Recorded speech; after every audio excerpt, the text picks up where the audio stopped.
নমস্কার, life stories with Soma YouTube চ্যানেলের সকল দর্শক শ্রোতা বন্ধুকে আমন্ত্রণ জানাই আমার আজকের ভিডিওটিতে। আমার আগের ভিডিওতে আমি আপনাদের সাথে শেয়ার করেছিলাম ঠাকুর শ্রী শ্রী রামকৃষ্ণ পরমহংসদেবের কলমির দলের অর্থাৎ শ্রী শ্রী ঠাকুরের লীলা সহচরদের কথার প্রথম পর্ব। আজকে থাকছে দ্বিতীয় পর্ব। আশা করি আপনাদের ভালো লাগবে। শ্রী শ্রী ঠাকুর তার পার্শ্বদের মধ্যে যে কজনকে ঈশ্বরকোটি বা নিত্যসিদ্ধ বলেছেন, স্বামী বিবেকানন্দ এবং স্বামী ব্রহ্মানন্দ তাদের মধ্যে অন্যতম। এরা দুজন ছাড়াও ঠাকুর ঈশ্বরকোটি বলেছেন আরও 5 জনকে। তারা হলেন স্বামী যোগানন্দ, স্বামী প্রেমানন্দ, স্বামী নিরঞ্জনানন্দ, পূর্ণচন্দ্র ঘোষ এবং ভবনাথ। ঈশ্বরকোটি অর্থাৎ ঈশ্বরকল্প পুরুষ, অবতারের প্রায় সমান তারা। এই নিত্যসিদ্ধ বা ঈশ্বরকোটি সম্বন্ধে ঠাকুর অনেক কথা কথামৃতে বলেছেন। তিনি বলেছেন, সাধারণ লোক হচ্ছে মাছি, ফুলে বসে আবার বিষ্ঠাতেও বসে, কিন্তু নিত্যসিদ্ধরা মৌমাছি, শুধু ফুলে বসে, মধু পান করে, অন্য কোথাও বসে না। নিত্যসিদ্ধ হরিরস পান করে, বিষয় রসের দিকে যায় না। সাধারণ সাধকদের সাধ্য সাধনা করে সিদ্ধ হতে হয়, তাদের আগে ফুল তারপরে ফল, সাধারণ নিয়ম যেটা। কিন্তু নিত্যসিদ্ধরা সেই নিয়মের ব্যতিক্রম, তাদের আগে সিদ্ধি তারপরে সাধনা, তাদের সাধন ভজন পরে, সাধনের আগেই ঈশ্বর লাভ। যেমন লাউ কুমড়োর আগে ফল তারপরে ফুল, ঠিক সেই রকম নিত্যসিদ্ধরা জন্মাবধি ঈশ্বরকে চায়, সংসারের কোনো কিছু তাদের ভালো লাগে না। ঠাকুর হোমা পাখির সঙ্গে তাদের তুলনা করেছেন। হোমা পাখি এক ধরনের কাল্পনিক পাখি। বেদে আছে হোমা পাখির কথা, পারস্য দেশের উপকথাতেও এই হোমা পাখির কথা পাওয়া যায়, এবং ইরানের যে সমস্ত বিমান সংস্থা তার নাম এই হোমা পাখির নামে, হোমা এয়ারলাইন্স। কিন্তু ঠাকুর কি করে জানলেন এই পাখির কথা? ভাবলে অবাক হতে হয়। ঠাকুর বলছেন, হোমা পাখি খুব উঁচু আকাশে থাকে, ওই আকাশেই ডিম পাড়ে। এত উঁচুতে থাকে যে ডিম অনেক দিন ধরে পড়তে থাকে, পড়তে পড়তে ডিম ফুটে যায়, তখন ছানাটি পড়তে থাকে, অনেক দিন ধরে পড়ে, পড়তে পড়তে চোখ ফুটে যায়, যখন মাটির কাছে এসে পড়ে তখন তার চৈতন্য হয়, তখন বুঝতে পারে যে মাটি গায়ে ঠেকলেই মৃত্যু। পাখি চিৎকার করে মার দিকে চা দৌড়, মাটিতে মৃত্যু, মাটি দেখে ভয় হয়েছে, এখন মাকে চায়, মা সেই উঁচু আকাশে আছে, সেই দিকে চা দৌড়, আর কোনো দিকে দৃষ্টি নাই। ওই নিত্যসিদ্ধরা ওই হোমা পাখির মতন, সমস্ত মন তাদের ঈশ্বরের দিকে। সুখদেবের সম্বন্ধে যেমন শোনা যায়, এই সংসারের ভয়ে তিনি মাতৃগর্ভ থেকে বেরোতে চাইলেন না, 12 বৎসর মাতৃগর্ভে থাকলেন। তারপর যদিও বা মাতৃগর্ভ থেকে বেরোলেন, বেরিয়েই সোজা ছুটলেন অরণ্যের দিকে। না, সংসারে থাকবো না, অনিত্য সংসার, মায়ায় আবদ্ধ হয়ে পাছে এই অনিত্যকেই নিত্য মনে করে বসি, সেই ভয়ে আমি পালাচ্ছি। ঠাকুর বলছেন, নিত্যসিদ্ধ একটি থাক আলাদা, একটা স্বতন্ত্র গোত্রের মানুষ এরা কখনো সংসারে আসক্ত হয় না। যেমন প্রহ্লাদ জন্ম থেকেই হরিভক্ত, অথচ তার বাবা হিরণ্যকশিপু হরির নাম শুনতে পারেন না। হিরণ্যকশিপু প্রহ্লাদকে পাঠালেন ষণ্ড আর অমর্কের কাছে বিদ্যা শিক্ষা করতে। তাদেরকে বলে দিলেন, এ যেন আর কৃষ্ণের নাম না শোনে বা কৃষ্ণের কথা না বলে। কিন্তু প্রহ্লাদের এমনই অবস্থা, যা কিছু পড়ে কৃষ্ণের কথা মনে পড়ে যায়। হিরণ্যকশিপু তার ওপর চটে গেলেন খুব। এই ছেলেকে মেরেই ফেলবেন তিনি। পাহাড় থেকে ছুঁড়ে ফেলে দিলেন, হাতির পায়ের নিচে ফেলে দিলেন, সাপ ছেড়ে দিলেন, আরও কতভাবে চেষ্টা করলেন, কিন্তু কিছুতেই প্রহ্লাদকে মারা গেল না। তখন হিরণ্যকশিপু তাকে জিজ্ঞেস করলেন, তোকে বাঁচায় কে? প্রহ্লাদ উত্তর দিল, আমার হরি আমাকে বাঁচান। কোথায় তোর হরি? প্রহ্লাদ বলছে, সর্বত্র তিনি বিরাজ করছেন। এই যে স্তম্ভ, এর মধ্যেও হরি আছেন। হ্যাঁ, এর মধ্যেও তিনি আছেন। এই শুনে হিরণ্যকাশিপু পদাঘাত করলেন সেই স্তম্ভে। সঙ্গে সঙ্গে বেরিয়ে এলেন এক নরসিংহ মূর্তি। সেই মূর্তি হত্যা করল হিরণ্যকাশিপুকে। ঠাকুর বলছেন, প্রহ্লাদ নিত্য সিদ্ধ, কেউ তাকে শিখিয়ে দেয়নি। একটা প্রতিকূল পরিবেশে তার জন্ম, অথচ জন্ম থেকেই তার সমস্ত মনটা ঈশ্বরের দিকে। অবতারের সঙ্গে যারা আসে তারা নিত্য সিদ্ধ, কারো বা শেষ জন্ম। নরেন্দ্র, ভবনাথ, রাখাল এরা সব নিত্য সিদ্ধ, ঈশ্বর কোটি। এদের শিক্ষা কেবল বাড়ার ভাগ। অনেকের সাধ্য সাধনা করে একটু ভক্তি হয়, এদের কিন্তু জন্ম ঈশ্বরে ভালোবাসা, যেন পাতাল ফোড়া শিব, বসানো শিব নয়। এ প্রসঙ্গে পুরনো দিনের একটি কথা উল্লেখযোগ্য। আগে বেলুর মঠে উৎসবে দেখা যেত কোথা থেকে বাউলেরা সব আসতো নানা ধরনের পোশাক পরে। তাদের ডাকতে হতো না, তারা আসতো, গাইতো, চলে যেত। একবার ওই রকম এক বাউলের দল এসে একটা অদ্ভুত গান গেয়েছিল। গানের ভাবার্থ হলো এই: ঠাকুরের যারা পার্ষদ, নরেন্দ্রনাথ, রাখাল, বাবুরাম প্রভৃতি, এরা প্রত্যেকেই এত বিরাট যে এরা যদি আলাদা আসতেন, এরাই অবতার হিসাবে পূজিত হতেন। একসাথে এসেছেন, তাই এদের বুঝতে পারা যাচ্ছে না। বাস্তবিকই এদের মতন লোক তো আমরা সচরাচর দেখি না। যুগ যুগ পরে এদের মতন মানুষ পৃথিবীতে আসেন। কাজেই এদের যদি কেউ অবতার বলে, তাহলে সেটা খুব অতিকথন হয় না। স্বামী বিবেকানন্দের মতন লোক যে কোনো দেশের, যে কোনো সমাজের পক্ষে গৌরব। ঠাকুর যে বলছেন নিত্যসিদ্ধদের আজন্ম ভক্তি, স্বামীজিরও দেখি তাই। ছোটবেলা থেকেই ঈশ্বরে ভক্তি, বিশেষ করে ভালোবাসেন ভগবান শিবকে। শিব সন্ন্যাসী, তাই এই আকর্ষণ। দুরন্ত শিশু একবার যদি কোনো কারণে ক্ষেপে যায়, তাকে শান্ত করা খুব কঠিন। কিন্তু কেউ যদি বলে এরকম করলে শিব তোকে কৈলাসে যেতে দেবে না, সঙ্গে সঙ্গে বিলে শান্ত। তিনি যে খেলাধুলা করছেন তাতেও বৈশিষ্ট্য। ধ্যান ধ্যান খেলছেন, অন্য সঙ্গীদের কাছে সেটা খেলা, কিন্তু তার কাছে সত্যিই ধ্যান। ধ্যানে তন্ময় হয়ে যাচ্ছেন তিনি, বাহ্যজ্ঞান চলে যাচ্ছে। একদিন একটা সাপ এসে হাজির, বিষাক্ত সাপ। সঙ্গীরা সব ভয়ে পালালো, কিন্তু বিলে ধ্যানস্থ, বাহ্যজ্ঞান শূন্য। সাপ এসে চলে গেল, বিলে জানতেও পারল না। স্বামীজির যে ধ্যানের ছবি আমরা দেখি, তার ইতিহাস আমরা অনেকেই জানি। স্বামীজি তখন বিদেশে। ফটো তুলতে নিয়ে গিয়েছিলেন স্বামীজিকে তার অনুরাগীরা। স্বামীজি ওই ভঙ্গিতে বসেছেন, সঙ্গে সঙ্গে ধ্যানস্থ। আজন্ম তিনি ধ্যান সিদ্ধ। ধ্যান তার সহজাত। শুধু ধ্যানই নয়, তার মধ্যে যে গুণগুলি আমরা পরবর্তী জীবনে দেখে মুগ্ধ হয়েছি, তা সবই তার সহজাত। সেই শৈশবেই দেখেছি তার হৃদয়বত্তা। বাড়িতে ভিখারি এসেছে, বিলে যা পাচ্ছে সব দিয়ে দিচ্ছে। বাড়ির ওপরতলায় আটকে রাখা হলো একটা ঘরে, তাতেও নিস্তার নেই। জালনার ফাঁক দিয়ে মায়ের যত শাড়ি কাপড় আছে রাস্তায় ভিখারিকে দিয়ে দিচ্ছেন। স্কুলে যখন পড়ছেন, বন্ধু বান্ধবদের প্রতি কী ভালোবাসা। আবার সেই সময় থেকেই তিনি নেতা। নেতৃত্ব তার জন্মগত অধিকার। বন্ধু বান্ধবরা তার কথা শুনছে, তিনি যা সিদ্ধান্ত নিচ্ছেন তাই মেনে নিচ্ছে।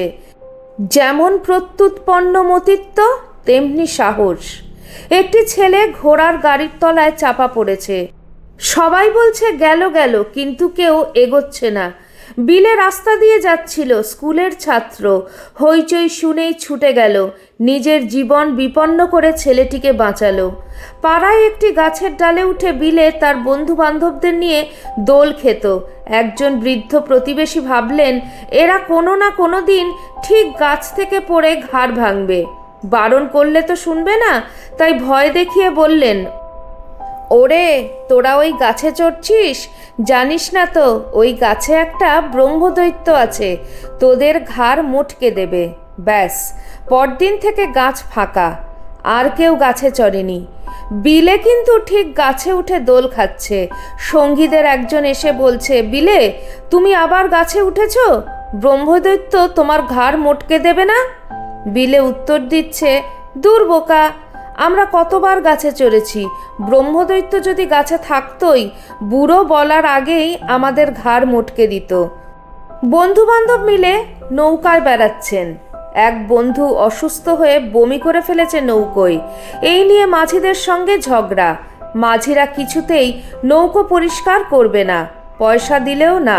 বলছে, তোমরা যদি পরিষ্কার না করে দিয়ে যাও তাহলে নৌকো ঘাটে ভিড়বো না। বিলে এদের মধ্যে বয়সে ছোট। সে এই সব ঝগড়াঝাটি শুনছে আর ভাবছে কি করা যায়। নৌকো তীরের অনেকটা কাছাকাছি এসেছে।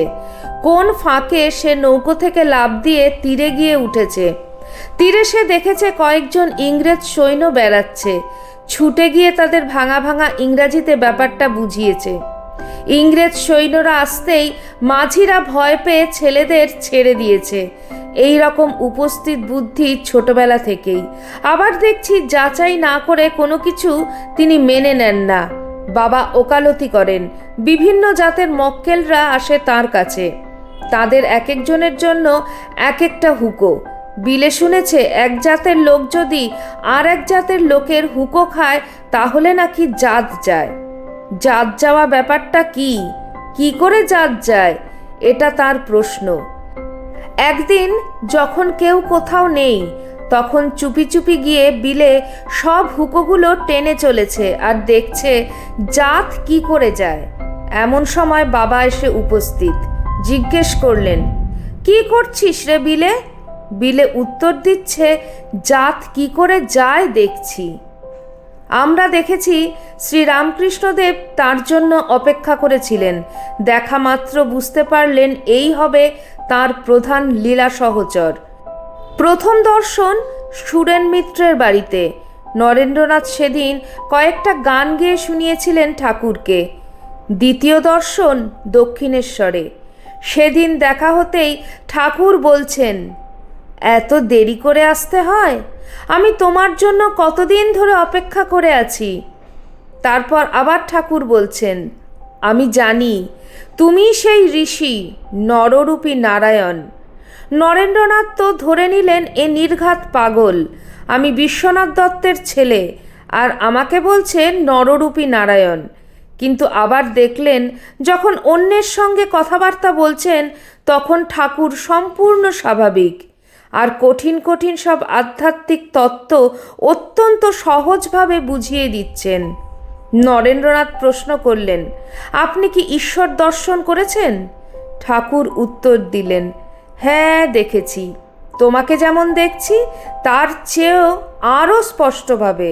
স্তম্ভিত হয়ে গেলেন নরেন্দ্রনাথ। এ প্রশ্ন তিনি আগে আরও অনেকের কাছে করেছেন। দেবেন্দ্রনাথ ঠাকুরের কাছেও করেছিলেন। কেউ এমন স্পষ্ট উত্তর দিতে পারেননি।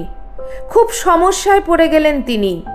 এই লোকটি তো ভারী অদ্ভুত। একে পাগল বলে উড়িয়ে দেওয়াও যায় না, কারণ একে দেখেই বোঝা যাচ্ছে ইনি অদ্ভুত পবিত্র, শিশুর মতন সরল। অথচ কিছুক্ষণ আগেই তার সামনে হাত জোর করে যেসব কথা বলেছেন তাতে একে সম্পূর্ণ প্রকৃতস্থ বলা যায় না।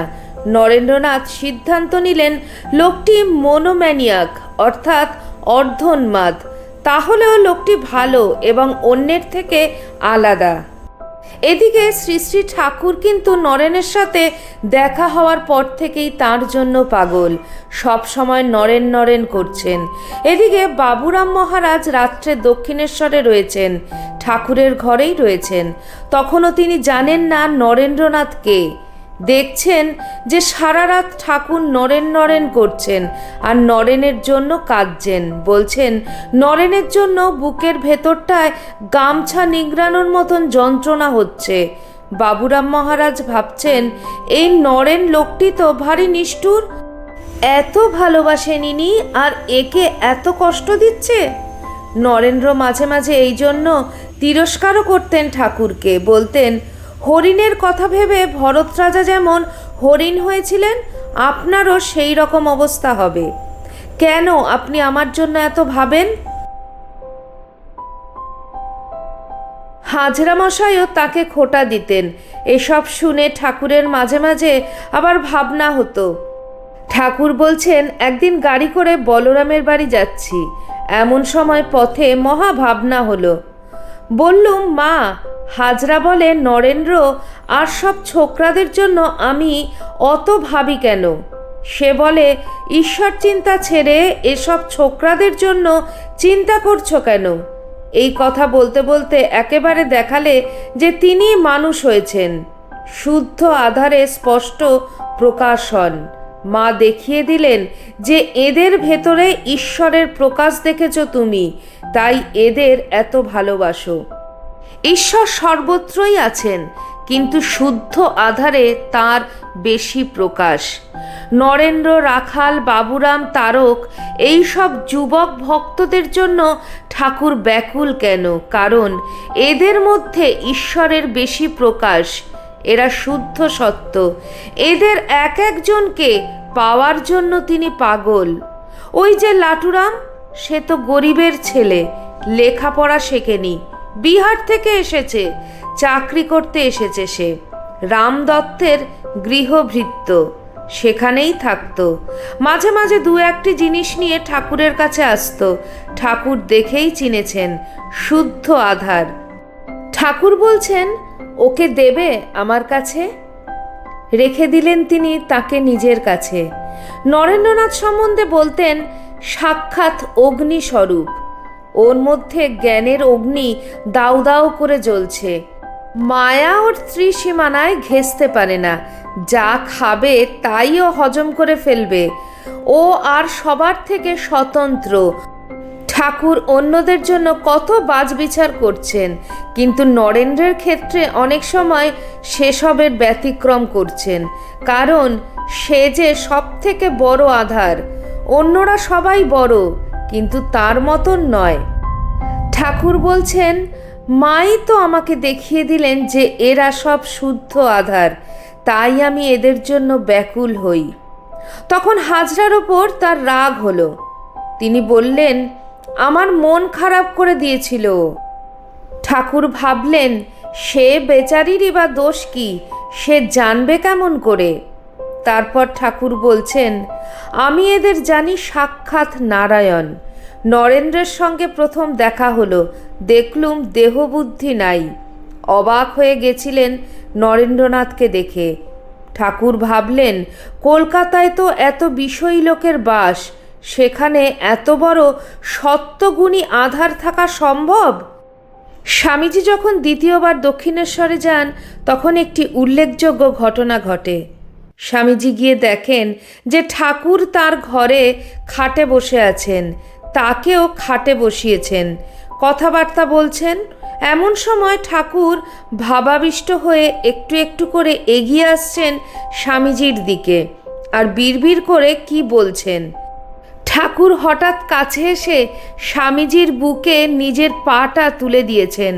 সঙ্গে সঙ্গে নরেন্দ্রনাথ দেখলেন ঘর বাড়ি সব কোথায় মিলিয়ে যাচ্ছে। চিৎকার করে উঠলেন তিনি, বললেন, এ কি করছো তুমি? আমার যে বাবা মা আছে। তখন ঠাকুর আবার বুকে হাত দিয়ে বললেন, থাক, এখনই দরকার নেই, ধীরে ধীরে হবে।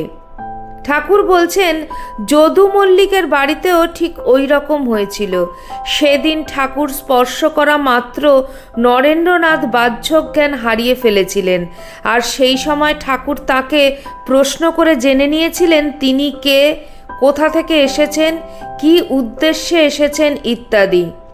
নরেন্দ্রনাথ সম্বন্ধে তার আগেও কিছু কিছু দর্শন হয়েছিল ঠাকুরের। এদিন তিনি সেগুলি মিলিয়ে নিয়েছিলেন। এসেছিলেন তো তার জন্যই। ঠাকুর বলছেন, অদ্বৈতের হুঙ্কারে নাকি চৈতন্যদেব মর্তে এসেছিলেন, তেমনি এবারও নরেনের জন্যই সব, নরেনের জন্যই তিনি এসেছিলেন। নরেন্দ্রনাথ সম্বন্ধে বলছেন, সপ্তর্ষি মণ্ডলের ঋষি। নরেন আসার আগেই একদিন তিনি দেখেছিলেন যে কোথায় যেন চলে গেছেন। বলছেন, সেটা অখণ্ডের ঘর, অর্থাৎ অদ্বয় ব্রহ্মের এলাকা। নিগুণ নিরাকার ব্রহ্মের সাথে একাত্ম হয়ে গেছেন যেসব ঋষি, তাদের এলাকা। ঠাকুর বলছেন, সেখানে গিয়ে দেখলাম ঋষিরা সব সমাধিস্থ হয়ে বসে আছেন, আর এক দেব শিশু গিয়ে এক ঋষির গলা জড়িয়ে বলছেন, আমি যাচ্ছি, তোমাকেও যেতে হবে। সেই ঋষি চোখ খুললেন, কথা বললেন না কিছু, কিন্তু বোঝা গেল যে সম্মতি জানালেন তিনি। সেই ঋষি হচ্ছেন স্বামীজি, আর ঠাকুর হচ্ছেন স্বয়ং সেই দেব শিশু। জন্ম জন্মান্তরের সম্পর্ক তাদের, কত যুগে যুগে তারা এসেছেন, সেই জন্য দেখা মাত্র চিনতে পেরেছেন। প্রথম সাক্ষাৎ থেকেই ভালোবাসা। আপনার জন যে, তাকে ছাড়া থাকবেন কি করে? ক্রমে তাকে দেখবার জন্য ঠাকুরের ব্যাকুলতা বাড়তে লাগলো, প্রাণ আকুপাকু করতে লাগলো। ঠাকুর একদিন ভোলানাথকে বললেন, হ্যাঁ গা, আমার মন এমন কেন হচ্ছে? নরেন্দ্র বলে একটি কায়েতের ছেলে, তার জন্য এমন হচ্ছে কেন? ভোলানাথ হচ্ছেন দক্ষিণেশ্বর মন্দিরের মুহুরি, পরে তিনি খাজাঞ্চি হয়েছিলেন। ভোলানাথ বললেন, এর মানে ভারতে আছে। ভারতে অর্থাৎ মহাভারতে। সমাধিস্থ লোকের মন যখন নিচে আসে, সত্যগুণী লোকের সঙ্গে বিলাস করে।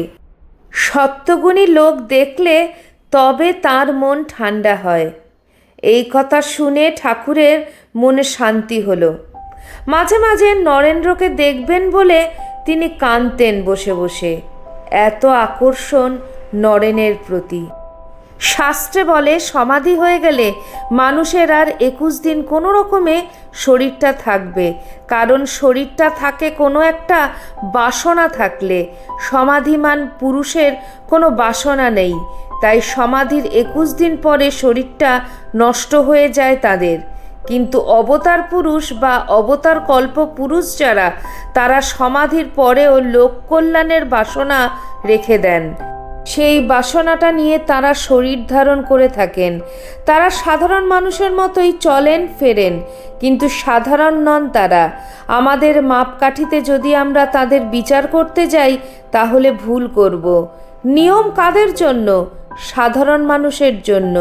কিন্তু সমাধিস্থ পুরুষ বা ব্রহ্মজ্ঞ পুরুষ সব নিয়মের ঊর্ধ্বে। শাস্ত্রে বলে, যে পরম ব্রহ্মকে লাভ করেছে তার জন্য কোনো নিয়ম নেই। যখন মলয় বাতাস বয়ে যাচ্ছে, তখন আর তালপাতার কী দরকার? যখন মানুষ পরমার্থ লাভ করেছে, তখন আর তার বেতালে পা পড়ে না। সে যা কিছু করে তাই ছন্দ, তাই সুন্দর, তাতেই লোকের কল্যাণ হয়। ভুল করেও এরা লোকের ক্ষতি করতে পারে না। তারা যা কিছু করছেন লোক কল্যাণের জন্য করছেন, এছাড়া তাদের মনে আর কোনো আকাঙ্ক্ষা নেই। শ্রীরামকৃষ্ণ পরমহংসদেব এই যে নরেন্দ্রের জন্য এত আকুলি বিকুলি করছেন, তার কারণ হলো নরেন্দ্র ভালো আধার। হয়তো নরেন্দ্রনাথও জানতেন না, বাড়ির লোকও জানতেন না, কিন্তু ঠাকুর এক দৃষ্ট দেখেই তা বুঝেছিলেন। সেই জন্যই চেয়েছিলেন তৈরি হোক সে, মহৎ কাজ করবে। নরেন্দ্রনাথের জীবন শুধু একটা পরিবারের জন্য নয়, শুধু একটা দেশের জন্য নয়, সমস্ত জগতের জন্য। তাই তার এত ব্যস্ততা। তাকে তোষামত করছেন, এও আমরা বলতে পারি। ভালো আধার পাছে নষ্ট হয়ে যায়, তাই অনেক সময় তোষামুদি করেও তাকে ডেকে নিয়ে আসছেন। আপাত দৃষ্টিতে মনে হবে দুর্বলতা। কোথাকার একটা ছেলে, তার জন্য কেন চিন্তা করছেন অত? ঈশ্বর চিন্তা নিয়ে ডুবে থাকুন না। ঈশ্বর চিন্তা নিয়েই তো ছিলেন, কিন্তু স্বেচ্ছায় এসেছিলেন লোককল্যাণের জন্য। মা দেখিয়ে দিয়েছেন এই নরেন্দ্রনাথ তার প্রধান যন্ত্র হবে। একে সামনে রেখে এর ভেতর দিয়ে তার নরলীলা সার্থক হয়ে উঠবে। তাই এত ব্যাকুল হচ্ছেন নরেন্দ্রনাথের জন্য। তন্ত্রমতে যারা সিদ্ধ হয়েছেন তারা কুলযোগী।